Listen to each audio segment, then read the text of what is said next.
following is a presentation of the Belly Up Sports Media Network.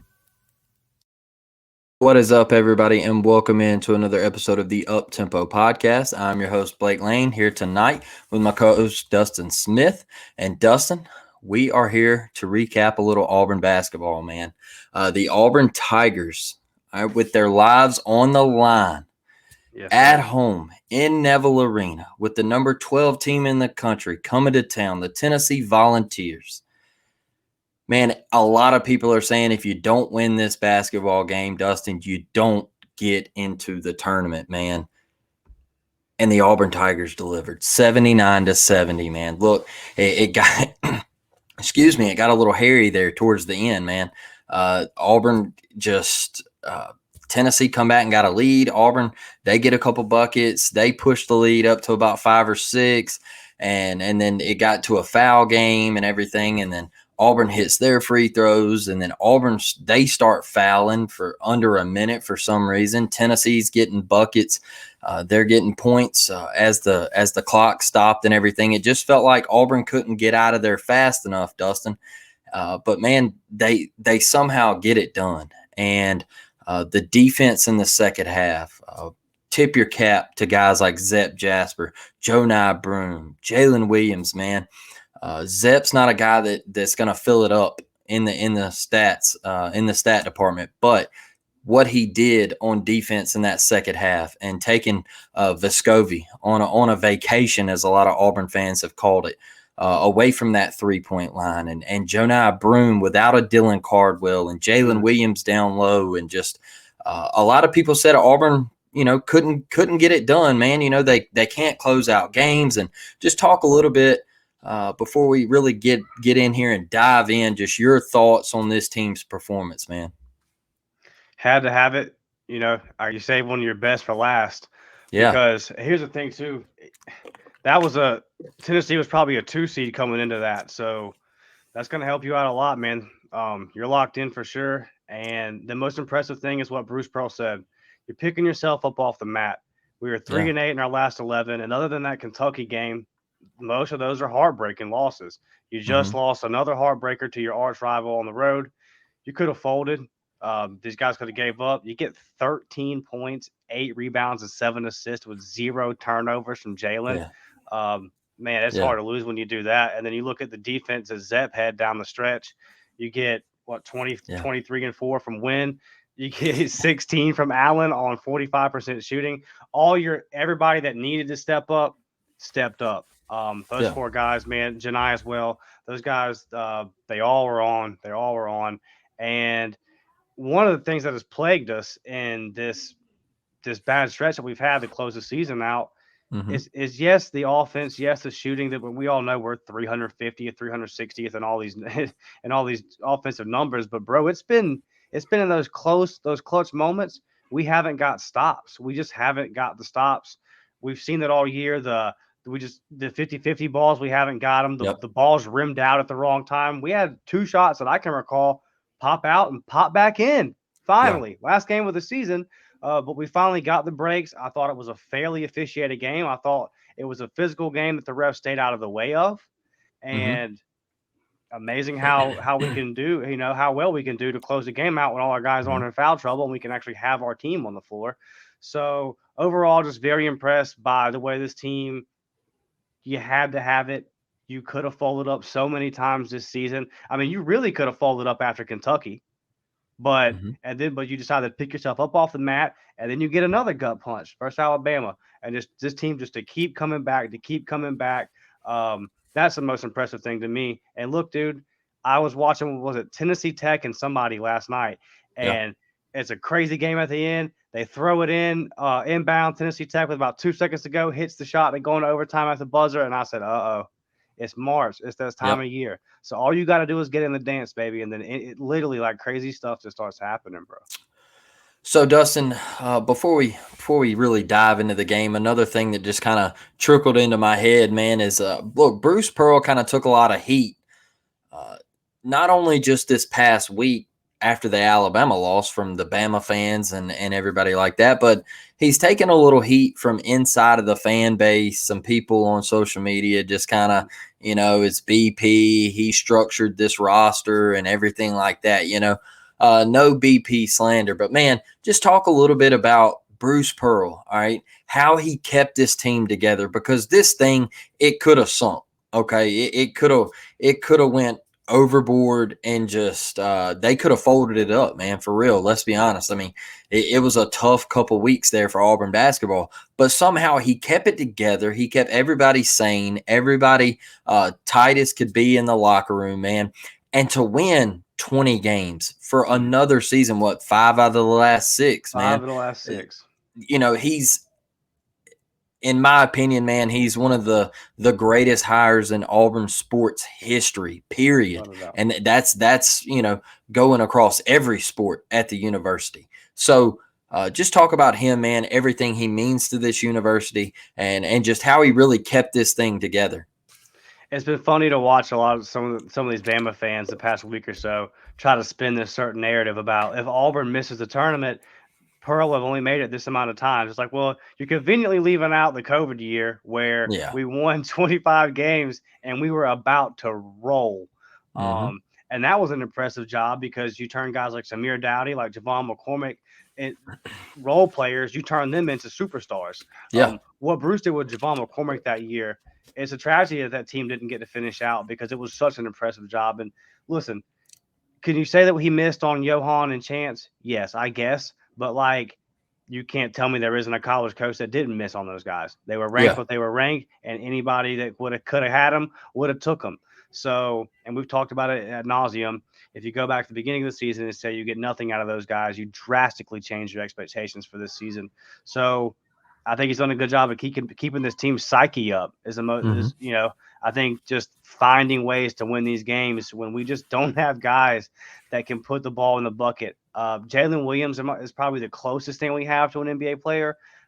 The skill's there, but we know what it is. He doesn't think he's an NBA player. It just comes and goes. So with what Bruce has had, this might be, regular season wise, might be one of his best coaching jobs that he's had at Auburn. 5 out of 6 years, 20 wins, Blake. And in those 5 years, 10 conference wins as well. Auburn had only done that, and I've seen this. This isn't something I came up with. I've seen this floating around all day on Twitter. I'm sure y'all seen it at this point too. Auburn has only had 5 seasons like that pre-Bruce Pearl ever. And he's done it 5 of the last 6 years. So it speaks for itself. You see him on the baseball broadcast today. How cool was that? How cool was that? Yeah, I mean, he just is Auburn, man. I love him, and I know that he has been his. Remember, I think it was the tough loss to Bama at home where his daughter posted a picture of him watching film, working hours after the game. So, man, just another hell of a job, and we're happy to have him, man. We're lucky. Yeah. We're lucky to have him. Preach on that, man. And look, I wanted to talk a little bit about this tonight because, Dustin, I've given this team hell the past couple of weeks, okay? Really and truly, I've given them hell ever since they lost in Athens, all right, to kick off the start of the SEC play and everything. So I've been on their back, man. I've been on their case, and I've been saying that it could possibly go to the NIT, and it come down to this final game. But for this team, man, your final SEC game, you're at home, and to give a performance like that, especially in the second half, man, you're trailing at half. You could have come out after half and absolutely laid an egg, but you didn't. All right, you didn't. It was senior day. You knew that your backs were against the wall. And where I'm going with this is, man, Zep Jasper. Okay, you look at the stat sheet. He doesn't fill it up. But, man, just talk about the defense that he played. Look, there was a loose ball it was at the top of the key. The loose ball kind of got knocked away, went into mid-court and everything. And who's there, man? Zep Jasper, fighting for it, just scratching, clawing, doing whatever he's got to do to get this team a victory, man. Zep Jasper and his performance, Dustin. Some people might remember this guy. He reminds me of James Posey. I'm not gonna get on that stat sheet, but I'll do whatever it takes to win. Yeah. And just you can't you can't speak enough about how clutch his defense was in those final 4 minutes. He shut Mhm. him down, man. He shut him down and gave our guys a chance to win, and just everything that he's given this team. And yes, listen, we've been hard on him because he's had nights where he's put up zeros across the board.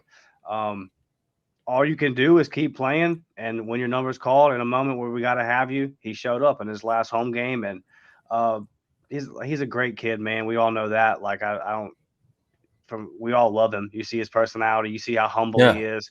He's been speaking all this week about how grateful he is to BP, how grateful he is to the Auburn fans and the university for Mhm. the opportunities it gives them. So, um, how far will this team go in the tournament? Probably not that far, but I'll say this: like, I'm glad that guys like Zep get to go experience it and hopefully win a couple games and make some noise in it because they deserve it, man. They've earned it. They've had a rough year. A lot of us have been hard on them as fans, and they've just kept their nose to the grindstone and earned a Mhm. tournament berth. And a very hard schedule, Blake. I want to point this out. We played A&M twice. We played Bama Mhm. twice. We played at Kentucky. A very, very difficult schedule. Absolutely. Absolutely, man. And look, that kind of leads me into my next question to you, Dustin. And one thing I really wanted to talk about is no Dylan Cardwell. Mm. Okay. Every analyst across the country said Auburn's going to get pounded on the glass. All right, they can't stick with Tennessee in their bigs. They're just going to get eaten inside the paint. How does Auburn match up physically? All right, and we had two guys, Jalen Williams and Joe Broom, seasons on the line once again.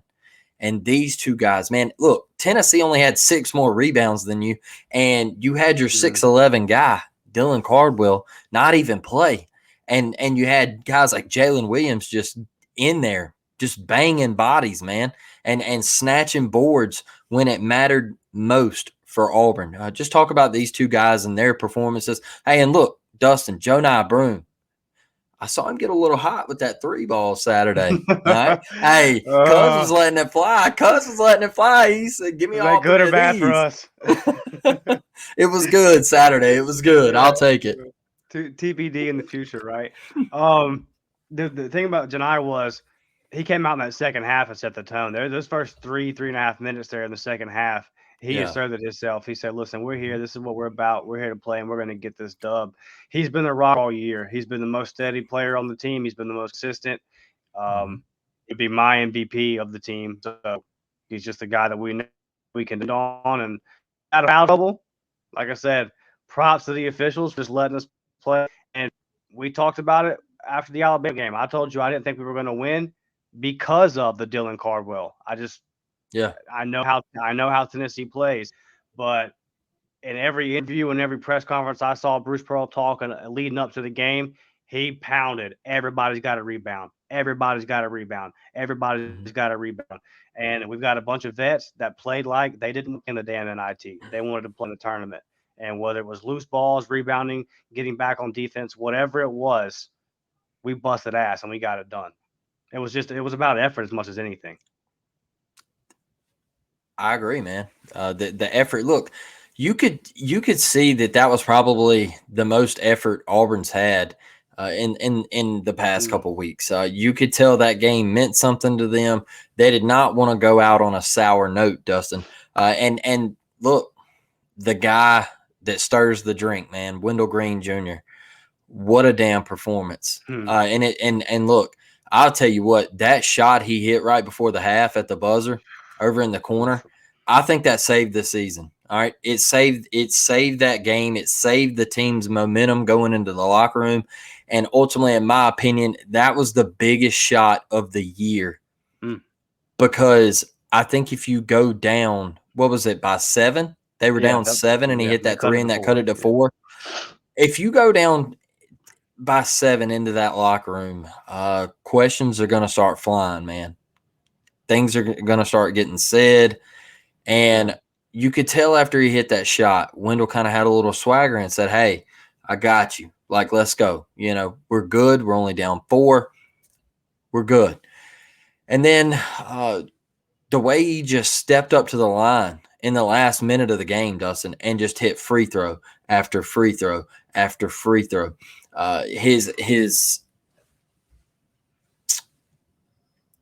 his defense, just the way he was just a competitor Saturday, man.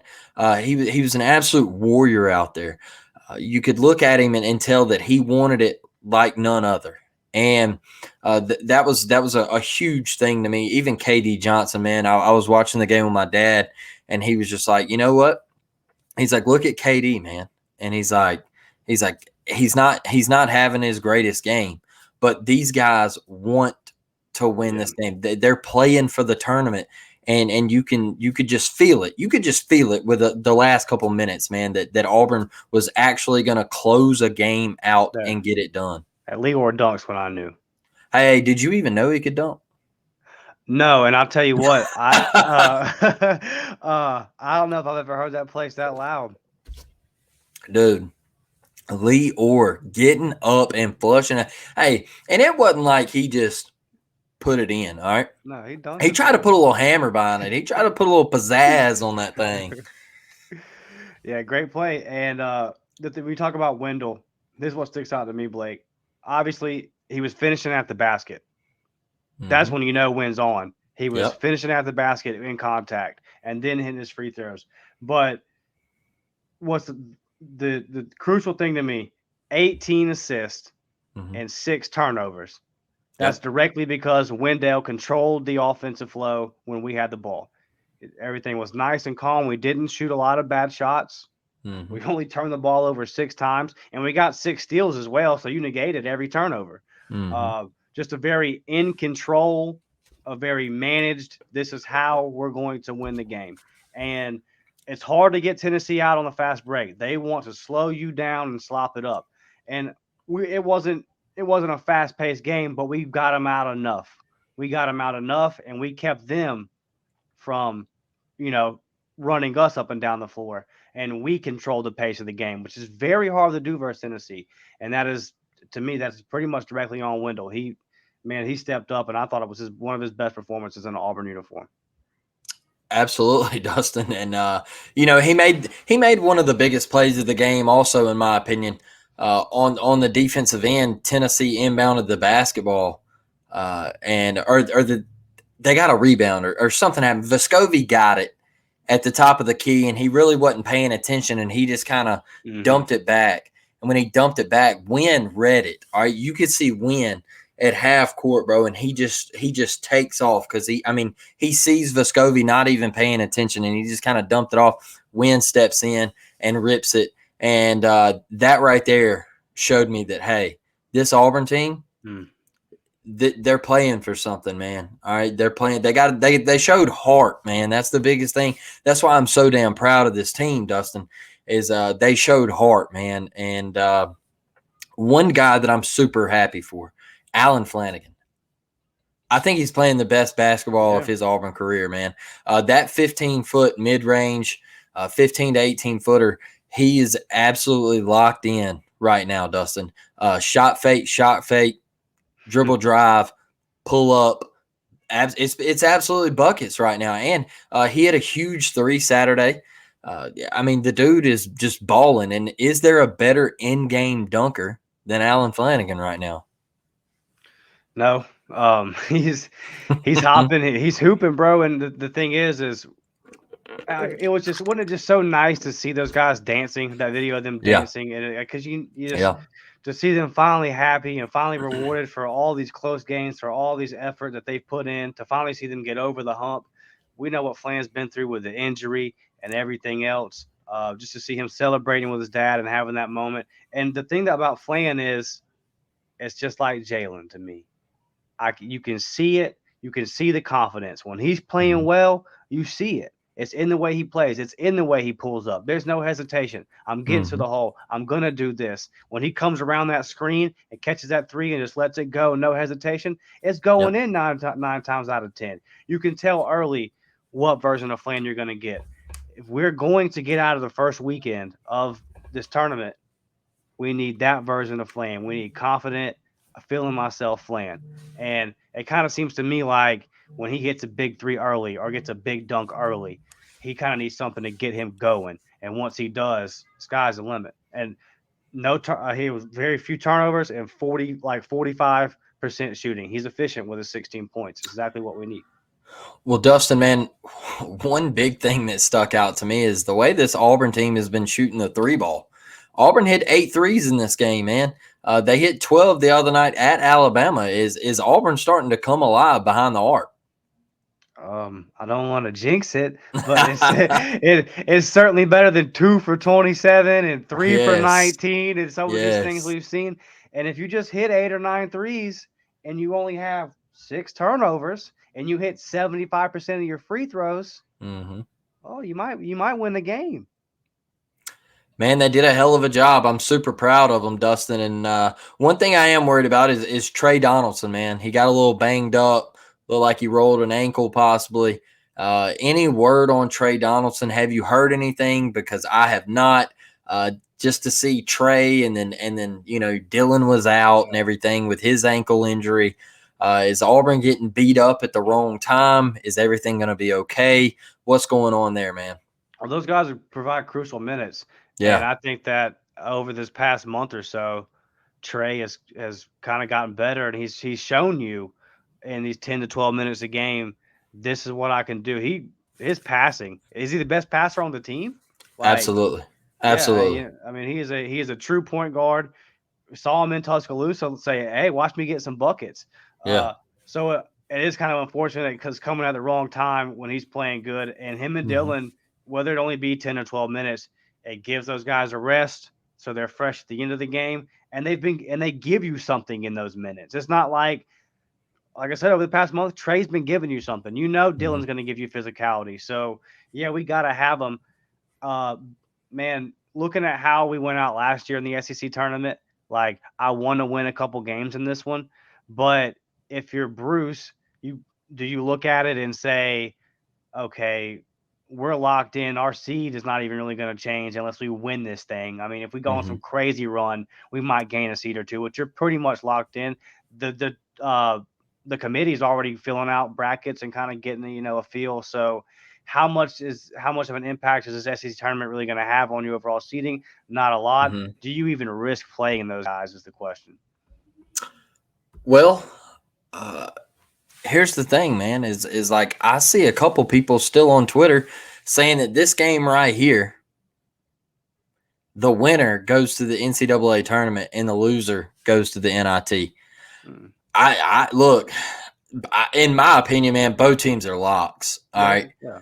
I don't see how you keep these two teams in the Southeastern Conference out of the tournament. Now, if Auburn would have lost Saturday, then I would have been like, okay, well, I could see that argument. But they didn't. Both teams are locks in the NCAA tournament, in my opinion. But now, let's talk about this Arkansas team. All right, a team that we just kind of thought they were peaking a little bit, now kind of looks a little suspect again. I know they got NSJ. I know Nick Smith Jr. is back for the Razorbacks. But look, let's be honest, man. They're not a great shooting team, okay? I feel like they only have 2 deep threats in their whole entire lineup. I think this is a very, very good matchup for the Auburn Tigers, all right? Obviously, you would have wanted to play Florida, but it didn't work out like that. But I think this is a matchup that fits Auburn, all right? I think Auburn could take it to Arkansas once again this season. But, man, let's just say some crazy, whatever, Auburn loses to Arkansas. I mean, you still think they're in the NCAA tournament, right? 10 seed, maybe an 11 seed. I know Joe Lunardi still had them, even though Auburn beat Tennessee, he didn't move Auburn off that last 4 byline. So that kind of, I kind of looked at it and I was like, man, we're still on a last 4 bye. That's a little strange, but I still think they're in, even if they lose to Arkansas. But what seeding? Where would you put Auburn? Would you put them in as 11 seed, 10 seed, 9 seed? Where at, Dustin? I think we're going to come in as a 10 seed. I think we've earned a 10 seed. Listen, Missouri's a really good team, and we beat the brakes off of them. So, yeah, and it would just beat Arkansas just to be sure, Yeah. Nobody can say nothing then. But, yeah, I don't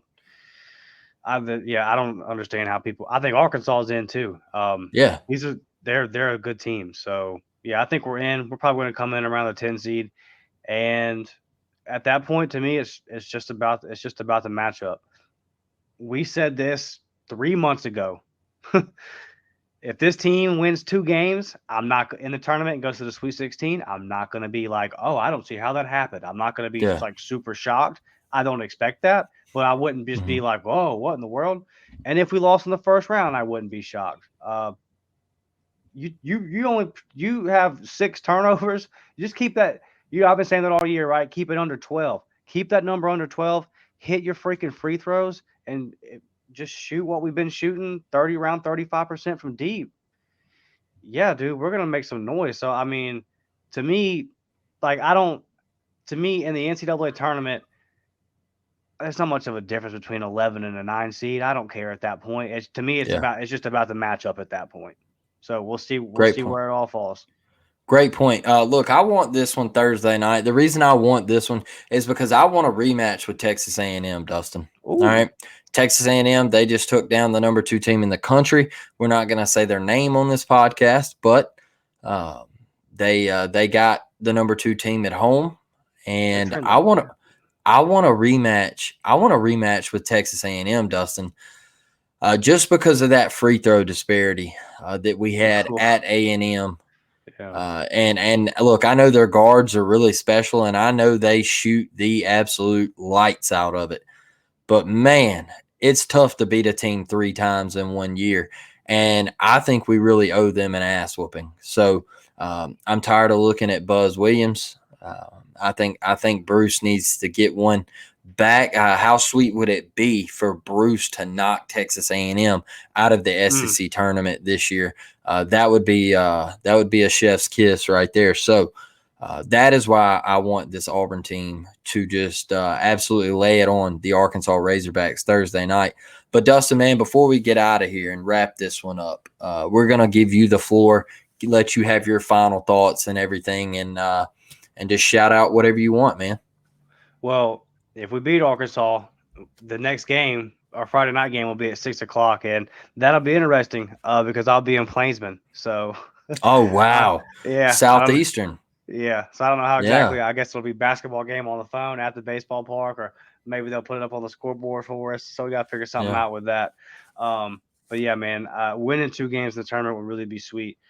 And I think, speaking of that other team, do you think that they kind of mirror us last year, or are they trending the wrong direction at the wrong time? I think so. Man, they haven't been playing great, and they haven't been shooting the 3 ball great like they were at the beginning of the year. They haven't.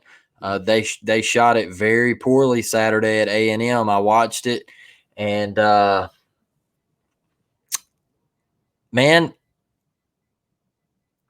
one thing about them is their size down low. All right, they have great guard play, and they just have the size down low that when they get into a tournament game, you're on a neutral court, I think they just cause problems for an opponent. Now, if they go cold like they have the past couple, I'd say about 2 weeks, they haven't shot it great. Since the incident, really.